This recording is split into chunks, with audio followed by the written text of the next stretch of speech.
બાલમિત્રો જય હિન્દ. ધોરણ 8 ગણિત એમાં પ્રકરણ 9 બેઝિક પદાવલીઓ અને નિત્યસમ એમાં આપણે સ્વાધ્યાય 9.2 માં એ 3 દાખલા જોયા. હવે દાખલા નંબર 4 લંબઘનની લંબાઈ, પહોળાઈ અને ઊંચાઈના માપ અનુક્રમે નીચે મુજબ છે. તેના પરથી ઘનફળ શોધો. લંબાઈ, પહોળાઈ અને ઊંચાઈ. તો લંબાઈ આપેલ છે, પહોળાઈ અને ઊંચાઈ, તો લંબઘનનું ઘનફળ મેળવવાનું છે. તો લંબઘનનું ઘનફળ, પેલા લંબાઈ છે અહીંયા 5 આપેલી લંબાઈ, બીજી પહોળાઈ અને ત્રીજી ઊંચાઈ. તો લંબઘનનું ઘનફળ બરાબર લંબાઈ ગુણ્યા પહોળાઈ ગુણ્યા ઊંચાઈ. હવે લંબાઈ છે 5a, પહોળાઈ 3a નો વર્ગ અને ઊંચાઈ છે 7a⁴. તો પેલા સહગુણક છે એ આપણે લઈ લઈશું 5 ગુણ્યા 3 ગુણ્યા 7 ગુણ્યા a ગુણ્યા a નો વર્ગ ગુણ્યા a⁴. 5 તેરી 15, 5 તેરી 15, 15 સત્તા 105. હવે એની 1 ઘાત, એની 2 ઘાત અને એની 4 ઘાત. 4 ને 2 6 અને 1 7 ઘાત, એટલે 105 એની 7 ઘાત ઘન એકમ થાય. નંબર 2, તો એમાં લંબાઈ, પહોળાઈ અને ઊંચાઈ આપેલ છે, એનું ઘનફળ આપણે મેળવીએ. સૂત્ર, હવે બાલ દોસ્તો સૂત્રનો આપણે ખ્યાલ હોવો જોઈએ. એમાં કિંમત મૂકતા જવાની. લંબાઈ 2p ગુણ્યા પહોળાઈ 4q ગુણ્યા ઊંચાઈ 8r. તો સહગુણકનો ગુણાકાર 2 ગુણ્યા 4 ગુણ્યા 8 એટલે 2 ચોક 8, 8 ગુણ્યા 8 એટલે 64, અને p ગુણ્યા q ગુણ્યા r એટલે pqr એટલે 64 pqr ઘન એકમ. નંબર 3 xy ને પહોળાઈ છે 2x નો વર્ગ y, ઊંચાઈ છે 2xy નો વર્ગ. તો હવે લંબઘનનું ઘનફળ એટલે લંબાઈ ગુણ્યા પહોળાઈ ગુણ્યા ઊંચાઈ, એમાં હવે કિંમત મૂકી દઈએ. તો એનો સહગુણક કાંઈ નથી, એટલે એનો અર્થ 1 થાય કે એક સહગુણક હોય. 1 ગુણ્યા 2 ગુણ્યા 2, સહગુણકનો ગુણાકાર કરીએ તો 4 થયા. હવે અહીંયા xy ગુણ્યા x વર્ગ y ગુણ્યા xy નો વર્ગ. તો હવે અહીંયા x આપણે જોઈશું તો x ની 1 ઘાત, x ની 2 ઘાત અને x ની 1 ઘાત, એટલે 1 ને 2 અને 3, તો 3 ને 4 થશે. 2 ને 1 3 ને 1 4, તો x ની 4 ઘાત. એ જ રીતે y ની 1 1 અને 2 એટલે y ની 4 ઘાત. તો 4x ની 4 ઘાત y ની 4 ઘાત ઘન એકમ થાય. નંબર 4 a લંબાઈ a, પહોળાઈ 2b, ઊંચાઈ 3c. તો લંબાઈ ગુણ્યા પહોળાઈ ગુણ્યા ઊંચાઈ a ગુણ્યા 2b ગુણ્યા 3c. આનો સહગુણક 1 ગુણ્યા 2 ગુણ્યા 3 એટલે 3 દુ 6, a ગુણ્યા b ગુણ્યા c એટલે 6 ગુણ્યા abc એટલે કે 6 abc ઘન એકમ થાય. દાખલા નંબર 5 ગુણાકાર શોધો. તો xy ગુણ્યા yz ગુણ્યા zx. તો આમાં xy એટલે x ગુણ્યા y, yz એટલે y ગુણ્યા z અને zx એટલે z ગુણ્યા x. હવે આમાં x કેટલા છે એ ગુણાકારમાંથી લઈ લે. x ગુણ્યા x, પછી y ગુણ્યા y, z ગુણ્યા z. તો x ગુણ્યા x એટલે 1 ઘાત ને 1 ઘાત એટલે x નો વર્ગ ગુણ્યા y નો વર્ગ ગુણ્યા z નો વર્ગ, એટલે x નો વર્ગ y નો વર્ગ z નો વર્ગ. નંબર 2, હવે એની અંદર a ગુણ્યા ઋણ a નો વર્ગ ગુણ્યા a ની 3 ઘાત, એટલે a ની 1 ઘાત. અહીંયા સહગુણક બધામાં 1 1 જ છે, એટલે કે 1 જ આવશે, એટલે આપણે મૂકતા નથી, એ જરૂર નથી. a ની 1 ઘાત 2 ઘાત અને 3 એટલે 1 2 3 3 ને 6 ઋણ a ની 6 ઘાત. નંબર 3 2 ગુણ્યા 4y ગુણ્યા 8y નો વર્ગ ગુણ્યા 16y નો ઘન. સહગુણક લઈએ 2 ગુણ્યા 4 ગુણ્યા 8 ગુણ્યા 16, એટલે એનો ગુણાકાર તમે કરો તો 1024 થાય. એને ગુણ્યા y ગુણ્યા y નો વર્ગ ગુણ્યા y ની 3 ઘાત. 3 ને 2 5, 5 ને 1 6 એટલે 1024 y નો 6 ઘાત. નંબર 4 a ગુણ્યા 2b ગુણ્યા 3c ગુણ્યા 6 abc. તો સહગુણક શાનો 1 ગુણ્યા 2 ગુણ્યા 3 ગુણ્યા 6 એટલે એ 36 થશે. અને અહીંયા a ગુણ્યા b ગુણ્યા c ગુણ્યા abc એટલે 36 ગુણ્યા a નો વર્ગ ગુણ્યા b નો વર્ગ ગુણ્યા c નો વર્ગ બરાબર 36 a નો વર્ગ b નો વર્ગ c નો વર્ગ થાય. નંબર 4 m ગુણ્યા ઋણ mn ગુણ્યા mnp. હવે આ ઋણ છે આપણે સામાન્ય અહીંયા લઈ લઈએ તો આ બધા ધન થઈ જાય એટલે એનો ગુણાકાર કરીએ m ગુણ્યા mn ગુણ્યા mnp. હવે m ગુણ્યા m ગુણ્યા m એટલે 3m છે એટલે ઋણ m ની 3 ઘાત અને n 2 છે એટલે n ની 2 ઘાત એટલે n નો વર્ગ અને px એટલે p. હવે બાળ મિત્રો જોઈએ એક પદીનો બહુપદી સાથે ગુણાકાર. તો એમાં એક પદીનો દ્વિપદી સાથે ગુણાકાર એટલે કે એક પદીનો દ્વિપદી સાથે ગુણાકાર કરવા માટે વિભાજનના નિયમનો ઉપયોગ કરવામાં આવે છે. હવે દાખલા તરીકે 3x ને 5y વત્તા 2 સાથે ગુણો તો 3x ગુણ્યા કૌંસમાં 5y વત્તા 2. હવે 3x છે પહેલા પદને ગુણે વત્તા બીજા પદને ગુણે એટલે 3x ગુણ્યા 5y વત્તા 3x ગુણ્યા 2. હવે આમાં સહગુણકનો ગુણાકાર 3 ગુણ્યા 5 એટલે 15xy વત્તા 3 દુ 6x. હવે આપણે જે ચલ છે આપણે જ્ઞાત સંખ્યા છે એનો પણ આપણે એ રીતે વિભાજનના નિયમની રીતે ગણતરી કરી શકીએ. 7 ગુણ્યા 106 તો 106 આપણે બે ભાગ કરી શકીએ 100 વત્તા 6 તો 7 છે 100 ને ગુણે ને 7 છે 6 ને ગુણે એટલે 7 ગુણ્યા 100 વત્તા 7 ગુણ્યા 6 એટલે 7 દાણ 70 એટલે 7 એકા 7 એટલે 100 વત્તા 7 42 એટલે 742. એ જ રીતે 7 ગુણ્યા 38 તો 38 છે એ 40 માંથી 2 બાદ કરો એટલે 38 થાય એટલે 7 છે 40 ને ગુણે ઓછા 7 છે 2 ને ગુણે એટલે 7 ચોક 28 અને ઓછા 7 દુ 14 280 માંથી 14 બાદ કરો એટલે 266. એ જ રીતે આપણે જોઈએ ઉદાહરણ કે ઋણ 3x ગુણ્યા એ ઋણ 5y વત્તા 2 તો ઋણ 3x ગુણ્યા ઋણ 5y 2 નો ગુણાકાર કર્યો એટલે ઋણ ઋણ ધન થઈ જશે 3 પંજા 15xy વત્તા ઋણ 3x ગુણ્યા 2 એટલે ઋણ 3 દુ 6x એટલે 15xy ઓછા 6x. આપણે ઉદાહરણ 5 જોઈએ 5xy ગુણ્યા y નો વર્ગ વત્તા 3 તો 5xy છે y નો વર્ગ ને ગુણ છે વત્તા 5xy ગુણ્યા 3 તો 5 સહગુણક 1 છે 5 એકા 5 x y ની 1 ઘાત ને 2 એટલે 3 5xy નો ઘન વત્તા 5 તેરી 15xy. પ્રયત્ન કરો 7 પાના નંબર 144 ઉપર એમાં ગુણાકાર શોધો. 2x ગુણ્યા કૌંસમાં 3x વત્તા 5xy.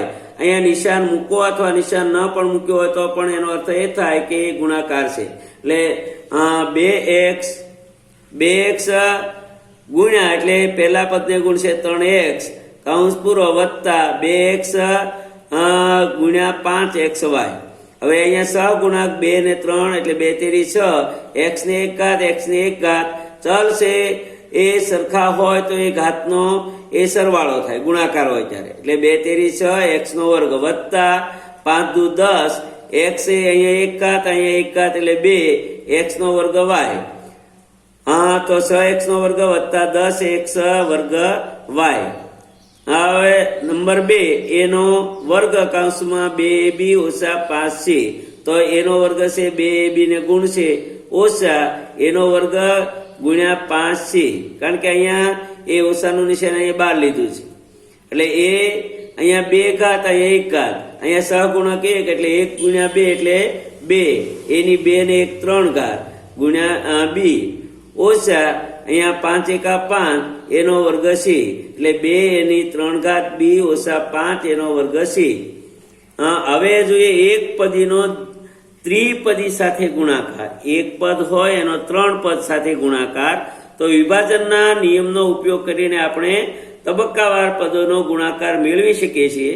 ત્રિપદીના દરેક પદને એક પદી વડે ગુણો અને પછી સરવાળો કરો. દાખલા તરીકે 3p એ ગુણ્યા આ 3 પદ છે ને એ ગુણે છે તો 3p ગુણ્યા 4p નો વર્ગ વત્તા 3p ગુણ્યા 5p વત્તા 3p ગુણ્યા 7. હવે આપણે અહીંયા ગુણાકાર કરીએ ત્યારે સહગુણકનો ગુણાકાર અને ચલ સરખા હોય તો એનો ઘાતનો સરવાળો. 3 ચોક 12, 5 ને 1 ઘાત ને 2 એટલે p ની 3 ઘાત વત્તા 5 તેરી 15 p નો વર્ગ વત્તા 3 સત્તા 21p. પ્રયત્ન કરો 8 પાના નંબર 145 ઉપર ગુણાકાર શોધો. 4p નો વર્ગ વત્તા 5p વત્તા 7 કૌંસ પૂરો ગુણ્યા 3p. હવે ગુણાકાર એક પદ હોય તો અહીંયા 3 પદને ગુણે છે એટલે એને આગળ લઈ લઈએ કે 3p કૌંસમાં 4p નો વર્ગ વત્તા 5p ગુણ્યા વત્તા 7 અને કૌંસ પૂરો. હવે 3p છે પહેલા પદને ગુણે વત્તા બીજા પદને ગુણે વત્તા ત્રીજા પદને ગુણે એટલે 3p ગુણ્યા 4p નો વર્ગ વત્તા 3p ગુણ્યા 5p વત્તા 3p ગુણ્યા 7 જે 3 ચોક 12 p નો ઘન વત્તા 3 પંચા 15 નો વર્ગ વત્તા 7 તેરી 21p. બાળ મિત્રો હવે જોઈએ ઉદાહરણ 5. આપેલ પદાવલીનું સરળ સ્વરૂપ આપો અને નિર્દેશ અનુસાર કિંમત મેળવો. હવે x કૌંસમાં x ઓછા 3 કૌંસ પૂરો વત્તા 2. હવે આમાં x બરાબર 1 માટે 1 કિંમત મૂકવાની છે તો x કૌંસમાં x ઓછા 3 કૌંસ પૂરો વત્તા 2. હવે આ કૌંસ છોડી ત્યારે આ x છે એ બંને પદને ગુણે તો આ ગુણા x ગુણ્યા x એટલે x નો વર્ગ ઓછા 3x વત્તા 2. હવે આપણે એમાં કિંમત મૂકીએ તો x ની કિંમત અહીંયા 1 કૌંસનો વર્ગ ઓછા 3 કૌંસમાં 1 વત્તા 2. 1 નો વર્ગ એટલે 1 અને 3 ગુણ્યા 1 એટલે ઋણ 3 વત્તા 2. તો 1 ને 2 3 માંથી 3 જાય એટલે 0. નંબર 2 3y કૌંસમાં 2y ઓછા 7 કૌંસ પૂરો ઓછા 3 આ ગુણાકાર છે કૌંસમાં y ઓછા 4 કૌંસ પૂરો ઓછા 63. હવે y બરાબર ઋણ 2 માટે ઋણ 2 લેવાના છે. પહેલા આપણે એને કૌંસ છોડી નાખીએ 3y કૌંસમાં 2y ઓછા 7 કૌંસ પૂરો ઓછા 3 કૌંસમાં y ઓછા 4 કૌંસ પૂરો -63. તો હવે અહીંયા 3y છે એ 2y ને ગુણે છે એટલે 3 દુ 6 અને y ની 1 ઘાત ને 1 ઘાત એટલે y નો વર્ગ ઓછા અહીંયા 7 ને ગુણ છે 7 તેરી 21y ઓછા 3y ઓછે ઓછા ગુણ્યા છે એટલે ઓછે ઓછા વત્તા થઈ જશે ને 3 ચોક 12 ઓછા 63. હવે 6y નો વર્ગ અહીંયા 21y ઓછા 3y એટલે કે ઋણ નો સરવાળો થશે ને ઓછા 24y ઓછા 12 માંથી 63 જાય ઓછા 51. હવે આપણે જોઈએ આમાં કિંમત મૂકીએ. હવે y ની કિંમત આમાં મૂકીએ તો 6 કૌંસમાં ઋણ 2 અને કૌંસનો વર્ગ ઓછા 24 કૌંસમાં ઋણ 2 ઓછા 51. તો હવે 2 નો ઋણ 2 નો વર્ગ એટલે ધન 4 થઈ છે અને 6 ગુણ્યા 4 એટલે 24 ઓછા 24 ગુણ્યા 2 એટલે 24 48 છે ઋણ ગુણ્યા ઋણ એટલે ધન થઈ જશે અને ઓછા 51. હવે 24 ને 48 72 માંથી 51 બાદ કરો એટલે 21. હવે જોઈએ ઉદાહરણ 6 સરવાળો કરો 5m કૌંસમાં 3m ઓછા m 3 ઓછા m કૌંસનો પૂરો અને 6m નો વર્ગ ઓછા 13m. હવે પ્રથમ પદાવલી છે એનો આપણે સાદુરૂપ આપવાનું છે આમાં સાદુરૂપ આપવાની જરૂર નથી. હવે 5m કૌંસમાં 3 ઓછા m બરાબર 5m 5 તેરી 5 m છે 3 ને ગુણે એટલે 5m ગુણ્યા 3 એટલે 15m 5m છે m ને ગુણશે ઓછા 5m ગુણ્યા m એટલે ઓછા 5m નો વર્ગ. હવે બીજી પદાવલી છે એમાં ઉમેરીએ તો 15m ઓછા 5m નો વર્ગ એમાં આપણે 6m નો વર્ગ ઓછા 13m ઉમેરીએ તો હવે અહીંયા 6m નો વર્ગ ઓછા 5m નો વર્ગ એટલે 1m નો વર્ગ રહે એટલે 1 કઈ લખવાની જરૂર નથી m નો વર્ગ. પછી 15m ઓછા 13m તો 15 માંથી 13 જાય એટલે 2m તો m નો વર્ગ વત્તા 2m. નંબર 2 4y કૌંસમાં 3y નો વર્ગ વત્તા 5y ઓછા 7 અને 2 કૌંસમાં y નો ઘન ઓછા 4y નો વર્ગ વત્તા 5. તો હવે એમાં સરવાળો કરીએ તો પ્રથમ પદાવલી છે એનું સાદું રૂપ આપીએ તો 4y એ 3y નો વર્ગ એને ગુણશે વત્તા 4y ગુણ્યા 5y ઓછા 4y ગુણ્યા 7 અથવા વત્તા 4y ગુણ્યા ઋણ 7 પણ એમના મૂકી શકો. તો હવે આપણે ગુણાકાર કરીએ 4 તેરી 12 12y નો ઘન વત્તા 4 પંચા 20 y નો વર્ગ ઓછા 7 ચોક 28 y.